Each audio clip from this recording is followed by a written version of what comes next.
Oeh, moeilijk hè? Ja. Zo, jij kunt er goed. Zaterdagmiddag opende burgemeester Gielissen het nieuwe activiteitencentrum in de wijk Venray-Zuid. Een centrum dat bedoeld is voor alle wijkbewoners. Onze doelstelling is eigenlijk om bruggen bouwen, samenwerken met wat hier in de wijk is. De basisschool, wijkencentrum, de trias, Beukenrode, Turkse activiteitencentrum. Ja, het is hier een multi, dus daar willen we echt en daar zijn we ook van plan om daarmee samen te werken. Nadat 2,5 jaar geleden de deuren van het voormalig Marokkaanse activiteitencentrum dichtgingen, is er achter de schermen veel gebeurd. Er werd een nieuw bestuur geformeerd en er is een frisse wind gaan waaien.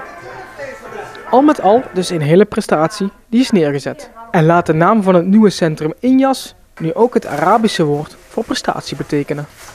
Ja, we hebben er echt jarenlang zijn we hier bezig geweest om het op te knappen.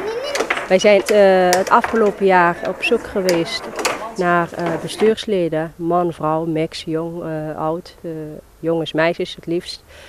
En het is ons niet gelukt om een mix te vinden, te maken van het bestuur.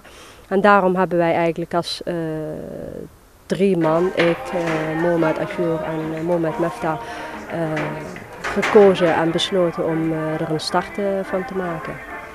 De opening werd met taart en Marokkaanse thee gevierd. Injas is op meerdere momenten in de week geopend. Het is wel woensdagmiddag komen hier vrouwen tussen 2 en 5. Het is eigenlijk een eenloopuurtje. Vrijdagavond, zaterdagavond en zondagavond is het open en de rest van de week is het eigenlijk dicht. Of er moeten mensen zijn die zeggen van nou, ik heb vooral hier in de buurt denk ik, we hebben een vergadering. Of we hebben een verjaardag, of we hebben iets te vieren, of ze gebruik kunnen maken van het pand. En het antwoord is ja. Het bestuur is nu nog helemaal Marokkaans. Maar Injas hoopt dat er zich veel verschillende wijkbewoners melden. Zodat het een centrum wordt voor de hele wijk en alle culturen.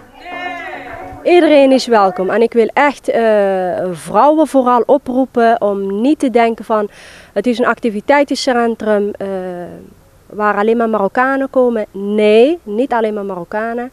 Dus echt voor vrouwen, empowerment, laat je zien, laat je horen, kom langs, doe mee. Elke derde zaterdag van de maand vindt er een activiteit plaats in het wijkcentrum aan de Beukenlaan. De eerste is op 21 januari en staat in het teken van opvoeding.